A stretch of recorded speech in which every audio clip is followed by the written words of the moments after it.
So a very good morning to you guys, and of course welcome back to the channel. Now you see we're straight into a shot here this morning, and you know what, this is a type of landscape photography that I don't really do very often, or not on this channel at least, but it's something that I really enjoy, and that's kind of intimate landscape photography.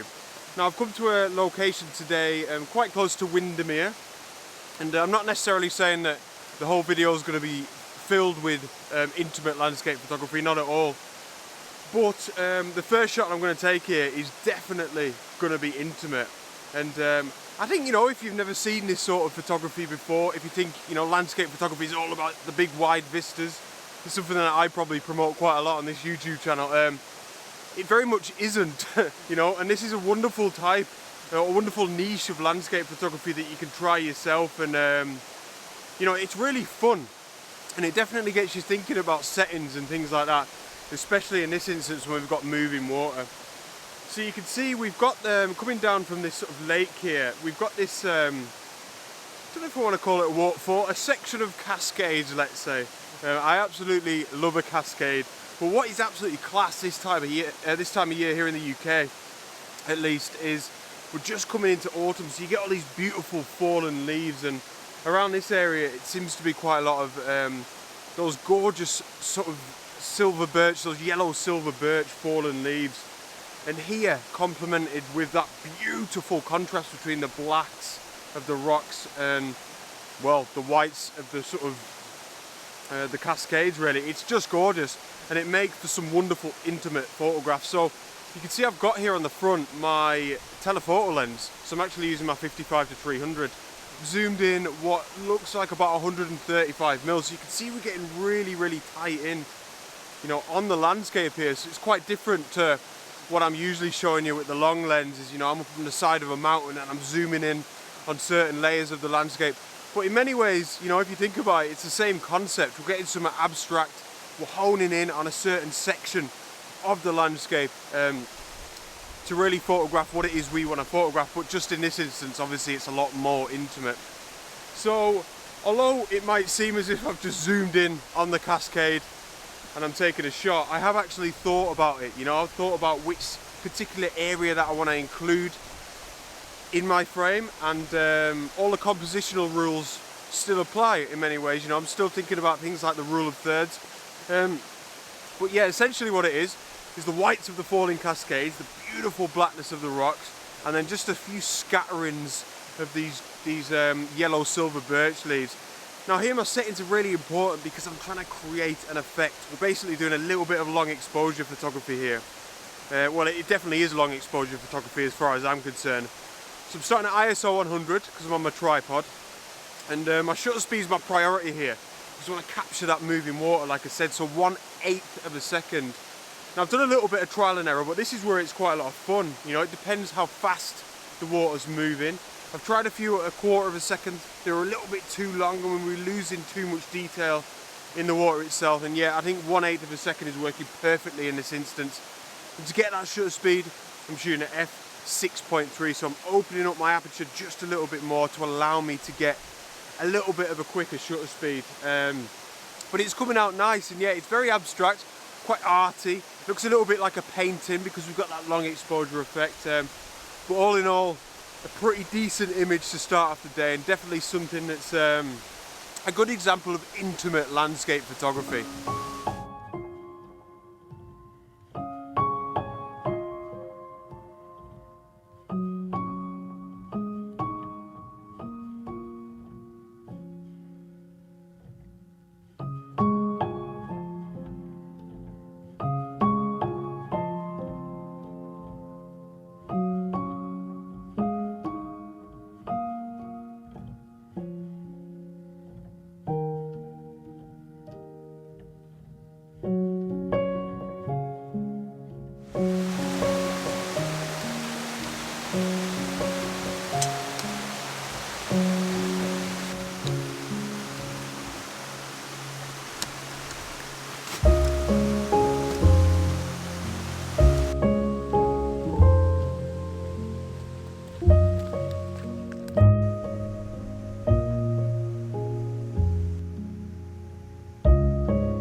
So, you'll never guess what, or actually you will be able to guess because it always happens. It's raining. I think I have got my rain jacket with me. I'm hoping though, it's just a bit of a passing shower. Now I've got an idea for another shot here, which I'm just framing up. You've probably seen I've noticed this little, I mean I don't have a clue what this is called. Like, it's like I'm going to go for a mini jetty, right? It's a mini jetty. There's clearly some, this is a dam. There's a mill a bit further down this gorge that it was used for. I don't know if it still is. So I guess this is something to do with that. Not a clue. But in terms of landscape photography, it's a beautiful little foreground sort of subject really. And then we've got these kind of, I think it might be a few islands or at least sort of peninsulas out in this dam. And we've got quite a lot of detail in the sky as well, which I like for long exposure. So I'm going to stick, I don't know, maybe the 10, definitely at least the 10 stop, maybe the 15 stop on the front, and try and go for a real long exposure, you know. There's a lot of ripples in this water in the dam here. Really smooth that out so it looks like a sheet of ice. And then, yeah, really try and capture the movement of the clouds. So I'll get the old, probably the 15 stop on the front actually now, and I'll talk you through my composition. Right, so we have finally got the shot. This has been pretty hard work actually, and I've done a lot of things that I don't usually do, so let me talk you through it. You guys are on the little mini jetty, by the way, so hope you're enjoying it over there. So first things first, before we get into composition, I've done two things. I've bracketed, so I'm going to blend two exposures together in post-processing. Simply just because there's quite a high dynamic range, you know, we're getting on to late morning now. The sky is quite bright in comparison to down here on the mini jetty in this area. Secondly, I have focus stacked, kind of just because I'm taking two shots anyway, you know, one for the foreground, one for the background. But because I've got the 11 to 16 Tachina lens on, we're really close to the mini jetty. So I've done one image, or the foreground exposure that's quite bright, I've focused on the mini jetty, and then the background exposure, which is much darker to expose for the sky, I've focused on one of the trees off in the background. Now the only thing I'm a little bit concerned about, I'm not hugely bothered by it, I think it'll be fine, but we've got a little bit of wind, so because we're doing, you know, long exposures, you know, the foreground exposure is 30 seconds, the background exposure was about 2 minutes with the 15 stop on, because I wanted to capture some movement in the clouds. Well, basically we're capturing some of the movement in the trees, so some of them are going to be a little bit blurred, but I'm not too bothered. I think it might just add to the effect of the image in a way. The composition itself is pretty simple. We've got the mini jetty in the foreground, and then we've got the peninsulas, let's say the midground, and then the clouds would be like off in the background, but it's mostly the long exposure effect that's making this photograph. One thing that's quite important that I want to mention here, I always talk about this in my one-to-ones, and that's, you know, getting down low when you feel that it can benefit your composition. So here, if we were going to shoot high up, down onto the jetty, there'd just be this huge gap of this lake in between, you know, the jetty and the peninsula, some of the trees off there in the midground, and it'd just be a big pointless section. So by getting down low, we're actually decreasing that gap between the jetty and some of the trees off in the background. I think it just makes for, generally speaking, a much more pleasing composition. So that's that. Yeah, the settings, again, it was fairly complicated, but for the sky photograph, where I've exposed for the sky, I had the 15 stop on, like I said, so I could get a much longer shutter speed to capture the movement in those clouds.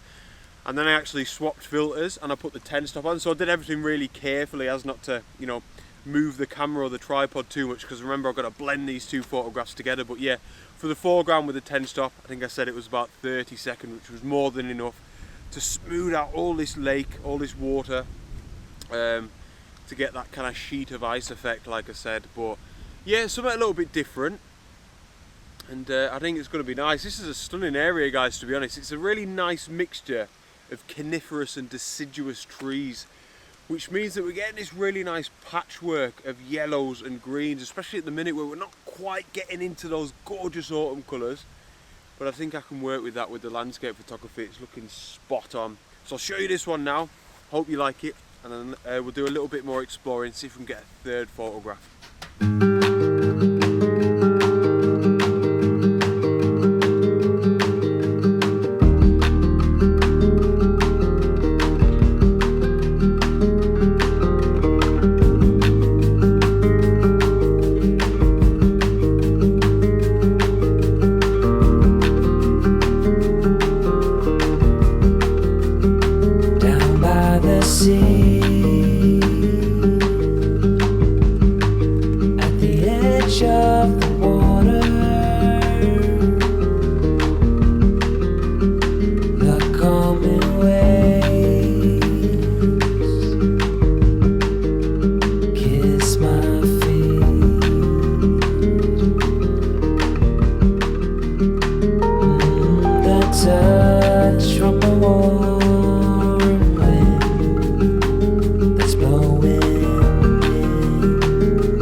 So I'm dumping these down on the floor here for a sec, guys, because whoa, where are we going here?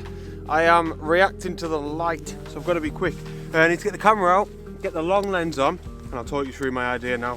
Whoa. So a little bit more chilled out now. I've actually changed my mind as to what I'm going to photograph. Yeah, it didn't really work back there, as it often doesn't. You know, you don't need to get down about it. The idea in my head just wouldn't translate when I got my camera out. What I was trying to do was just work with reflections, and we had a few trees that were very autumnal, and like I just said, you know, the light was very, very nice, and I was trying to react to it. But I've come round a little bit further now, and I'm setting up another shot here, and it's weird because I guess sort of unknowingly there's a bit of a theme, you know, in this video. It's not like I've come out to do this, but this shot is going to be also very experimental, you know, in comparison to my two other photographs, or quite unorthodox, you know. It's not like I'm coming out to the side of a fell and just taking straight shots of beautiful scenes. Just weird photographs, like, and I'm doing weird things to get them. So this one here, you can see about here, just off in the distance, is this really nice little peninsula, and it's just got, what's it got? 2 or 3 Scots pine trees that are, you know, coincidentally leaning in towards the water and towards the lake, which is fantastic. It works really, really well when you can get a composition and you've got trees in it, and the trees kind of lean in towards the middle of the frame, or just in towards the frame rather than leaning outwards. It feels a lot more pleasing naturally, because it's bringing the eye into the photograph, you know. So that's what caught my eye in the first place, and the sort of rocks at the bottom of it. It looks fantastic. And then just to the right hand side of it, you know, which would be the other side of the lake, off in the distance there, there's a few sort of trees scattered around. I'd say a couple of them are definitely silver birch trees, which seem to get that sort of yellow colour quite early on, which is fantastic. That's adding a lot of interest to the back of the image. Now, onto the experimental part of the shot. I've got the 55-200 lens on, 55-300, sorry, about 100mm, and you can see we're fairly low down, and we're zooming across the lake, and we've actually got the lake in, let me just double check here, the bottom half pretty much of the whole frame, so it's an important part of the whole photograph. However, when I took a straight shot, I didn't like it, so long exposure once again. However, this is a 77mm Nissi 10-stop filter. I think my 55-300 is a 52mm thread. So all I've done is, as I'm taking, this is a 25-second exposure, by the way, I'm holding the filter on the front of the front of the lens, which is actually quite hard to do for 25 seconds, because I'm trying to make sure that I don't touch the lens, which I just did then. I'm trying to make sure that I don't touch the lens so I don't shake the photograph and then we get a load of blur in it. But looking on the back of the camera, it's come out perfectly, and we've got this really, you know, we've captured the movement and all these ripples here, and we've got these beautiful blacks and whites as we've caught that movement in the lake. It looks quality. So yeah, you know, don't get too caught up on trying to do everything perfect. That's not ideal. You know, I wouldn't say I'd go as far as recommending it, but it still works, and hopefully That'll sort of translate when I show you this photograph as well. So yeah, definitely another experimental photograph. I hope you like it.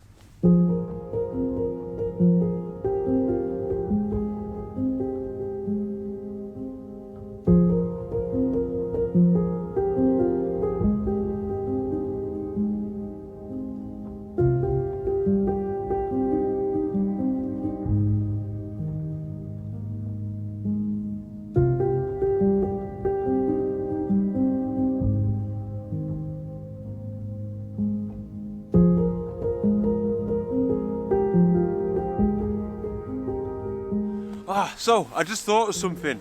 I know a lot of you don't use Instagram. If you do use it, you probably have seen this already, but I was at Tarn House, which is quite a popular area in the Central Lakes. I was there a couple of days ago running a one-to-one workshop, and I found these filters on the floor. Lee filters, there's a few inside, and they're really expensive, you know. So I've tried to start this, like, I don't know what you'd call it, like a campaign to try and get them back to the owner, because someone's just clearly left them, you know, next to the camera and forgot to chuck them back in the bag. I've nearly done it so many times. So if you could perhaps share it on your Instagram or on Facebook, that'd be great, because I don't have Facebook. Or if they're yours by some miracle, I said this on my Instagram, you know, give us an email or something, get in touch and tell me what's inside, and I'll send them back to you like special delivery, you know. Yeah, somebody must be a bit peed off with that, because that would be an absolute downer. Hopefully we can get them back. Anyway, I hope you've enjoyed today's video. Very experimental. I've thoroughly enjoyed it, and I urge you to do the same, you know. It's wonderful getting out up the side of mountains, you know, lakeside, taking like traditional landscape photographs. But yeah, I'd urge you to give this a go every now and again. Think intimate, you know, messing around with long exposure, unorthodox, just trying something different. It's only going to help you grow as a photographer. You never know, you might find a really small niche of landscape photography that takes your fancy and it becomes your thing, you know. I also think it really helps you to develop your own style as a landscape photographer, and just gets the old creative juices flowing at the end of the day. But yeah, cheers for tuning in. Please give the video a like, as always. Helps out my content very much here on YouTube, and I shall see you on the next one. Out.